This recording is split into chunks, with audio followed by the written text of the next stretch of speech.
নমস্কার বন্ধুরা, আশা করি আপনারা সকলে ভালো আছেন। আজকে বানিয়েছি বেসনের লাড্ডু। এটি খেতে খুব সুন্দর লাগে। লাড্ডুটি বানিয়ে অনেকদিন স্টোর করে রাখা যায়। তাহলে চলুন কি করে বানিয়েছি দেখা যাক।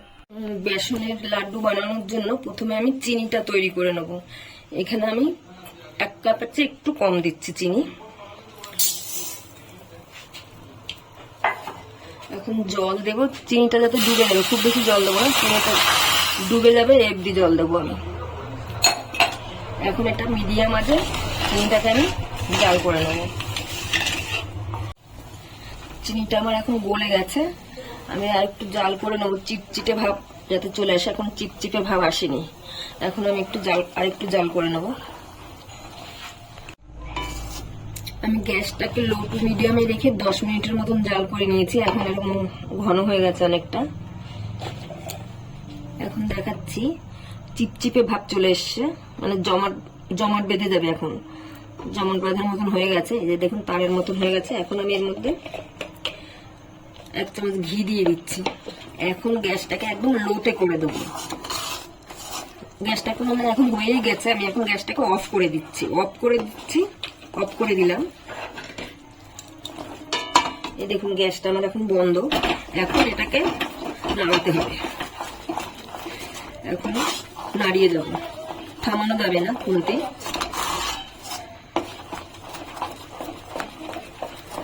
ঠান্ডা হতে থাকবে আর চিনিটা বাড়তে আরম্ভ করবে। চিনিটা আমার প্রায় রেডি হয়ে এসছে। এখন এবার নেড়ে দিতে হবে, নাহলে চাক বেঁধে যাবে। খুন্তি দিয়ে ভালোভাবে এবার নাড়িয়ে দিতে হবে।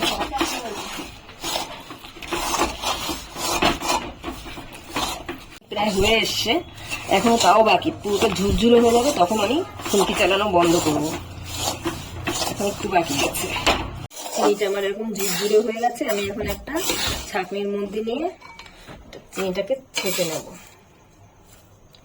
এইভাবে ছেঁকে নেব, আর বড় বড় দানাগুলো বাদ দিয়ে দেবো।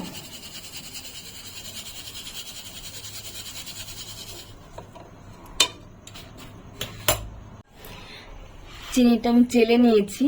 এখন দেখুন এটা একদম সুজির মতন মনে হচ্ছে। সুজি যেরকম একটু দানা দানা হয়, এটাও সেরকম লাগছে। আপনারা ভাবছেন এত কষ্ট করে মানে এরকম তৈরি করলাম কেন, মিক্সিতে বাটলেই তো হয়ে যেত, কিন্তু না, এইভাবে করলে খেতে একদম দোকানের মতন লাগবে লাড্ডুটা।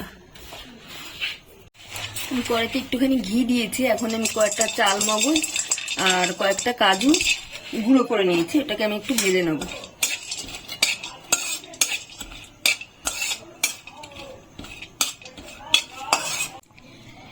এখানে আমি 1 কাপের চেয়ে একটু কম নিয়েছি ঘি, মানে যে 4 ভাগে 3 ভাগ ঘি নিয়েছি আমি। ঘিটাকে আমি এখন গরম করে নেব। ঘি আমার গরম হয়ে গেছে। আমি এখন প্রথমে 1 কাপ বেসন দিচ্ছি, আর 1 কাপ দিলাম, মোট 2 কাপ। 2 কাপ আমি বেসন দিয়েছি। এখন আমি গ্যাসটাকে একদম লোতে রেখে বেসনটাকে ভেজে নেব। গ্যাসটাকে একদম হাই করা যাবে না, লোতে রেখেই ভাজতে হবে, একটু সময় নিয়ে ভাজতে হবে এটাকে।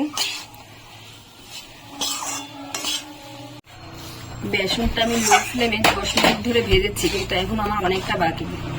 এটা করা কোনো ঝামেলা না, কিন্তু লো ফ্লেমে এটা একটু সময় নিয়ে ভাজতে হবে। এখন আমার প্রায় হয়ে এসছে, মানে বেসন থেকে ঘিটা ছেড়ে দিয়েছে, আর সুন্দর একটা গন্ধও বেরাচ্ছে। এখন এটাকে আমি একটু দানা দানা ভেতরে হবে, সেই জন্য আমি একটু কিছুটা জল নিয়ে এর মধ্যে দিয়ে দেব। জলের ছিটা দিয়ে দিই, এরকম করে দিলে ভেতরে সুন্দর দানা দানা হবে। এখন যে জলটা আমি দিয়েছি ওটা শুকিয়ে ফেলবো। কালারও চেঞ্জ হয়ে গেছে, হয়ে এসছে এটা আমার। এখন আর 2-3 মিনিট এরকম ভাবে নেড়ে নেবো। আমার ভাজা হয়ে গেছে। এর মধ্যে যে জলের ছিটাটা আমি দিয়েছিলাম, সেই জলটা এখন শুকিয়ে গেছে। এখন আমি এটাকে একটা পাত্রে নামিয়ে একটু ঠান্ডা করে নেব।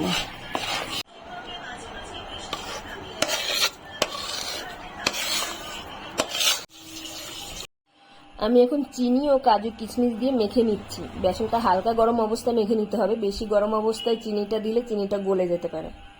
দেখাচ্ছি কিভাবে করবো।